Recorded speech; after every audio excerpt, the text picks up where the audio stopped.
ಇಂದೇ ಡೌನ್ಲೋಡ್ ಮಾಡಿ ಮತ್ತು ನಿಮ್ಮ ನೆಚ್ಚಿನ ಶೋಗಳನ್ನು ಆನಂದಿಸಿ. ನೆಂಟರು ಮನೆಗೆ ಮೂಲ, ಕೊಂಟಿ ಎತ್ತು ಹೊಲಕ್ಕೆ ಮೂಲ ಕಣೋ ಪರ್ಶು.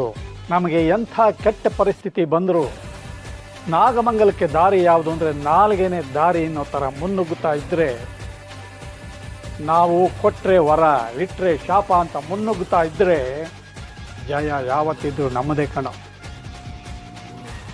ನೋಡ್ತಾ ಇರು, ಶಿವು ಮನೆ ಸರ್ವನಾಶ ಆಗುತ್ತೆ. ಆ ರಾಣಿ ಹೋದ ಮನೇಲಿ ಅವಳಿಗೆ ಉಣ್ಣಕ್ಕೂ ಗತಿ ಇಲ್ಲದೆ, ತೊಡೋಕ್ಕೂ ಬಟ್ಟೆ ಇಲ್ಲದೆ ಆ ಪೆದ್ದನ ಜೊತೆನೆ ಸಾಯ್ತಾಳೆ. ಇನ್ನ ಗೋಡಂಬಿ ಮೂಲೆಯಲ್ಲಿ ಧೂಳು ಹಿಡಿದು ಕೈ ಬಾಯಿ ಆರ್ಸಕ್ಕಾಗದೆ ಮಣ್ಣಲ್ಲಿ ಮಣ್ಣಾಗಿ ಹೋಗ್ತಾನೆ. ಇಷ್ಟೆಲ್ಲ ಆಗಬೇಕು ಅಂದರೆ ಆ ಪೆದ್ದನ ಜೊತೆ ರಾಣಿ ಮದುವೆ ಆಗಬೇಕು. ಅದಕ್ಕೂ ಮುಂಚೆ ಆ ಪೆದ್ದ ಶಿವು ಮನೆಯಲ್ಲಿ ಸೈ ಅನ್ನಿಸ್ಕೋಬೇಕು. ಆ ಸಿಹಿ ಸುದ್ದಿಗೋಸ್ಕರನೇ ಕಾಯ್ತಾ ಇದ್ದೀನಿ ಕಣೋ. ದಣ್ಗಳೇ, ಮೊಲಗಳು 7-8 ಬಿಲ ಮಾಡ್ಕೊಂಡು ಒಳಗಡೆನೇ ಆಡ್ತಾ ಇರ್ತವೆ. ಒಂದು ಬಿಲದ ಬಾಯಿ ಮುಚ್ಚಿದ್ರೆ ಹೊತ್ತಕ್ಕಂತ ಇನ್ನೊಂದು ಬಿಲ್ದಾಗೆ ಈಚೆ ಬಂದ್ಬಿಡ್ತದೆ. ಆದರೆ ನೀವು ಬಿಲ್ದೊಳಗೆ ಕೈ ಹಾಕಿಲ್ಲ, ಭೂಮಿನೇ ಬಗ್ದು ಮೊಲ ಹಿಡಿಯೋ ತಂತ್ರಗಾರಿಕೆ ಇರೋರು ಅಲ್ಲವ್ರ. ಈ ಸೋಮ ಯಾಕ ಕಾಲ್ ಮಾಡ್ತವನೆ? ಸಿಹಿ ಸುದ್ದಿ ಇರಬೇಕು. ಹೇಳ ಸೋಮ, ಏನದು ಸಿಹಿ ಸುದ್ದಿ? ಗುಡ್ ನ್ಯೂಸ್ ಅಂತೆ, ಗುಡ್ ನ್ಯೂಸು. ಇಲ್ಲಿ ಗುಡ್ಡಾನಿ ಕುಸ್ ಬೀಳ್ತೈತೆ. ಯಾಕ್ಲಾ, ಏನಾಯ್ತು? ಏನಾಯ್ತು ಅಂತ ಕೇಳ್ತಿಯಲ್ಲ ಪಾವ. ಆ ಗೋಡಂಬಿ ಸರಿ ಹೋಗ್ಬಿಟ್ಟವನಂತೆ.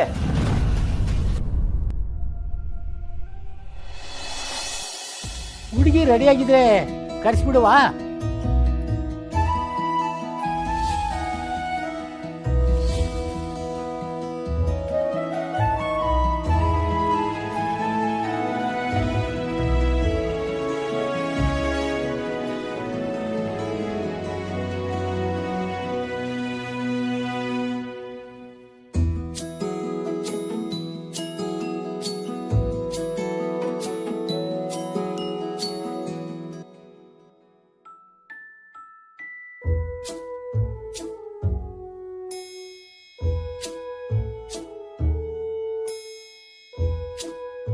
ಅಯ್ಯೋ ದೇವ್ರೆ, ಮದುವೆ ಆಸೆ ಇಟ್ಕೋಬಾರ್ದು ಅಂತ ಹೇಳಿದ್ರು ನನ್ನ ಮಗ ನಾಚಿಕೆಯಿಂದ ನೋಡ್ತಿದ್ದಾನಲ್ಲ. ಬೇಡ ಕಣೋ ಕಂದ, ನಿನ್ನ ಜೊತೆ ಯಾವ ಹೆಣ್ಣು ಬಂದರೂ ನಾವು ಪಡ್ಬೇಕಾಗತ್ತಪ್ಪ. ನಮ್ಮ ಫೈನಾನ್ಸ್ ಮಿನಿಸ್ಟರ್ ಹೆಂಗ್ ನಾಚ್ಕತ್ತವಳು ನೋಡು. ಅದೇ ನಮ್ಮ ರಾಣಿಗೆ ಹೊಡ್ಬೇಕನ್ಬೊಮ್ಮಿದ. ಹಂಗಂದಿಯ? ಹಂಗಿದ್ರೆ ಮದುವೆಗೆ 4 kg ನಾಚಿಕೆನೆ ಹಾಕ್ಸ್ಬಿಡದ ಬಿಡು ಬಾಬು. ಆಯ್ತು ಬಿಡ್ಲ.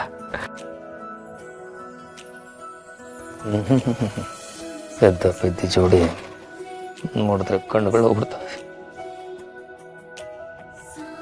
ನಿಮ್ಮಂಥ ದೊಡ್ಡ ಜನ ನಮ್ಮಂಥವ್ರ ಮನೇಲಿ ಹೆಣ್ಣು ನೋಡಕ್ ಬಂದ್ರಲ್ಲ, ಅದೇ ನಮ್ಮ ಸೌಭಾಗ್ಯ.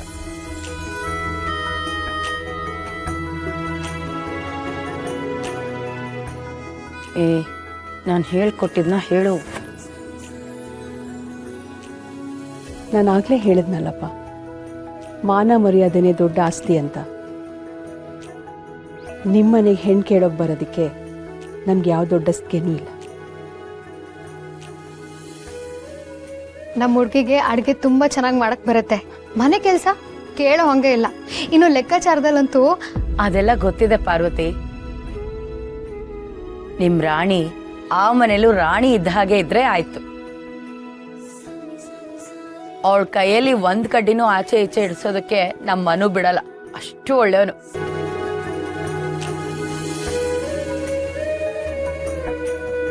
ಅವಳಿಗೇನು ಬರಲ್ಲ ಅನ್ನೋ 1 ಕಂಪ್ಲೇಂಟ್ ಕೂಡ ನಾವು ಮಾಡಲ್ಲ.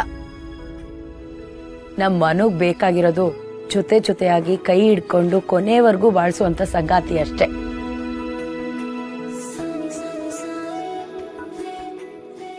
ಬಹು ದೊಡ್ಡ ಮಾತು ಬಿಡಿ.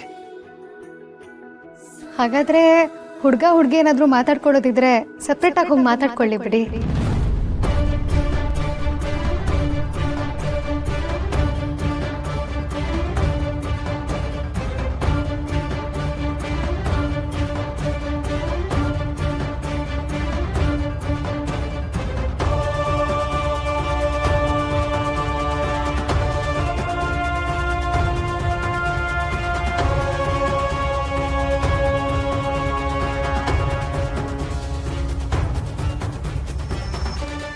ಅಯ್ಯಯ್ಯ ಮದುವೆಗೆ ಮುಂಚೆ ಏನ್ ಮಾತು? ನಮ್ಮ ಕಡೆಗೆ ಈ ಸಂಪ್ರದಾಯ ಎಲ್ಲ ಇಲ್ಲ ಅಲ್ವಾ ಚಿಗವ? ಅಲ್ಲ ಗೌಡ್ರೆ, ಸೋಮೇಗೌಡನ ನಮ್ಮ ಮನೆ ಕರ್ಕೊಂಡು ಬಂದಾಗ ಹುಡುಗಿ ಹೋಗಿ ಮಾತಾಡ್ಕೊಳ್ಳಿ ಅಂತ ಕಳ್ಸಿದ್ದೇನಕ್ಕೆ? ಆಗ ಸಂಪ್ರದಾಯ ಇರ್ಲಿಲ್ವಾ? ಇವಳು ಗಂಟ್ಲಿಗೆ ಕೈ ಹಾಕ್ದವ್ರು ಯಾರಪ್ಪ? ಮಾತಿಗೆ ಮಾತು ಕೊಡ್ತಾವಳೆ. ಕರೆಕ್ಟಾಗಿ ಹೇಳಿದ್ರಿ ಅಕ್ಕ, ಮದುವೆಗೂ ಮುಂಚೆ ಮಾತಾಡ್ಕೊಡ್ಬೇಕು, ಇಲ್ಲ ಅಂದ್ರೆ ಅದು ಮುಂದೆ ದೊಡ್ಡ ಸಮಸ್ಯೆ ಆಗ್ಬಿಡುತ್ತೆ.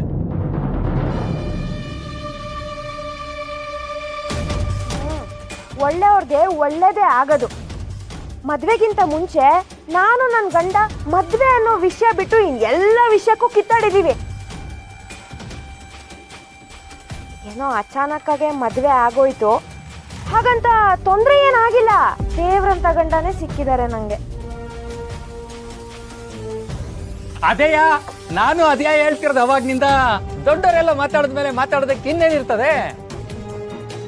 ನನ್ನ ತಮ್ಮನು ಒಳ್ಳೆಯವನು, ನಿಮ್ ತಂಗಿನೂ ಒಳ್ಳೆಯವಳು, ಎಲ್ರಿಗೂ ಒಳ್ಳೇದಾಯ್ತದೆ ಅಲ್ವಾ ತಮ್ಮ? ಒಂದ್ ಮಾತು ಕೇಳಿದ್ರು ಹೇಳ್ದೆ ಅಷ್ಟೇ ಮನು.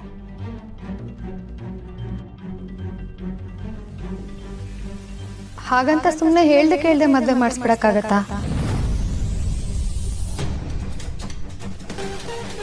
ಅದು ಮನು ಯಾವತ್ತು ಅಮ್ಮನ ಮಾತು ಮೀರೋ ಮಗ ಅಲ್ಲ. ನಮ್ಮ ಅತ್ತೆ ಏನು ಹೇಳ್ತಾರೋ ಅದೇ ಫೈನಲ್ ಡಿಸಿಷನು. ಅದಕ್ಕೆ ನಮ್ಮ ಮನೆಯವರು ಹಾಗಂದ್ರು ಅಷ್ಟೆ. ಏನೇ ಆದ್ರೂ ಗಂಡು ಹೆಣ್ಣು ಮುದ್ಕಿಂತ ಮಾತಾಡ್ಕೊಂಡ್ರೆ ಒಳ್ಳೇದೇ ಅಲ್ವಾ? ಅವ್ರ ಇಷ್ಟ ಕಷ್ಟ ಏನು ಅಂತ ಆವಾಗ ತಾನೇ ಗೊತ್ತಾಗೋದು. ನಮ್ಮ ಭಾಮ ಇದೆ ಹೇಳಿದ್ದು ತಿಟ್ವೆ. ಇವಾಗ ಮಾತಾಡ್ಕೊಂಡ್ರೆ ಕಷ್ಟ ಏನು ಅಂತ ಈಗಲೇ ಗೊತ್ತಾಯ್ತದೆ. ಮುಂದಕ್ಕೆ ಏನು ತೊಂದರೆ ಆಗಿಲ್ಲ. ಏನಂತೀರಾ? ಮನೋರೆ, ರಾಣಿ ಹೋಗಿ ಮಾತಾಡ್ಕೊಂಡು ಬನ್ನಿ.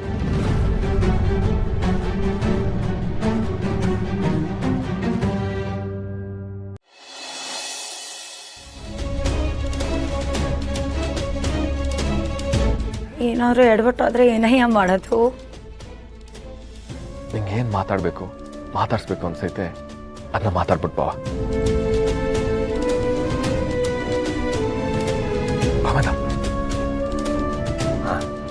ಸರ್ ಇದೇನು ಕೂತ್ಕೊಂಡೇ ಇದ್ದೀರಾ? ಬನ್ನಿ ಹೇಳ್ತೀನಿ, ಕೊಡಿಲಿ ಬನ್ನಿ. ಇದೊಳ್ಳಿ ಹೇಳ್ತೀನಿ, ಬನ್ನಿ.